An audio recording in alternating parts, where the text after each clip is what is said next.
राधा गांव के रास्ते पर स्कूल जा रही थी। उसके साथ उड़ रहा था ज़ेनो ड्रैगन। आज का दिन कुछ खास लग रहा था। सुबह की प्रार्थना सभा में प्रिंसिपल ने दौड़ प्रतियोगिता की घोषणा की। भीड़ में तालियां गूंजी और आखिरी लाइन में खड़ा मोंटू हल्के से मुस्कुराया। राधा ने उसे देखा और मुस्कुराकर हाथ हिलाया। दोपहर के खाने में राधा ने मोंटू को अकेले नीम के पेड़ के नीचे बैठे देखा। वो अपने पुराने फटे जूतों को देख रहा था, आंखों में दौड़ने का सपना, लेकिन दिल में चिंता। ज़ेनो को महसूस हुआ कि कुछ मदद की जरूरत है। राधा ने धीरे से पूछा, दौड़ में हिस्सा लोगे? मोंटू ने सिर झुका लिया, मेरे जूते। वो फिनिश लाइन तक नहीं पहुंचेंगे। ज़ेनो की आंखों में चमक आई, जैसे कोई योजना बन रही हो। शाम को राधा और ज़ेनो गांव के ऊपर उड़ान भरते हैं, एक खास मिशन पर। वे खेतों और नदियों को पार करते हुए एक पुराने मोची की दुकान पर पहुंचते हैं। राधा को मोंटू के लिए एक खास जोड़ी जूतों की तलाश थी। मोची ने सिर हिलाया, कोई जूते दौड़ने लायक नहीं। राधा थोड़ी उदास हुई। तभी ज़ेनो ने उसे एक चमकते हुए पुराने डिब्बे की ओर इशारा किया। उस डिब्बे में थे एकदम सही, हल्के और मजबूत रनिंग शूज। अगले दिन स्कूल से पहले राधा ने मोंटू को बुलाया। उसने चुपचाप मुस्कुराते हुए उसे जूतों का डिब्बा पकड़ाया। मोंटू ने डिब्बा खोला, उसकी आंखों में आंसू आ गए। मैं ये नहीं ले सकता, मोंटू ने धीमे से कहा। राधा बोली, तुमने हकदार हो ये जूते। बस दौड़ो। ज़ेनो ने अपनी पूंछ खुशी से झटकी। अगले कुछ दिनों तक मोंटू सुबह जल्दी दौड़ने निकलता, राधा भी उसके साथ। स्कूल के पीछे के मैदान में उनकी हंसी गूंजती।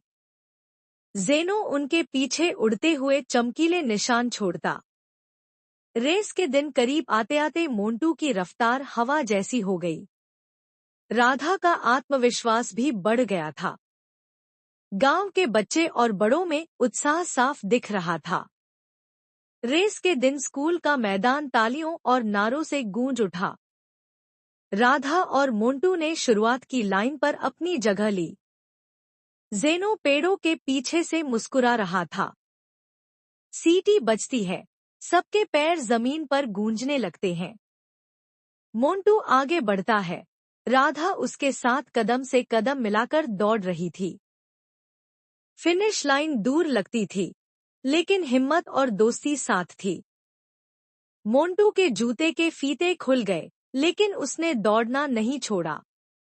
राधा ने पीछे से चिल्लाया, रुकना मत। मोंटू ने अपनी पूरी ताकत झोंक दी।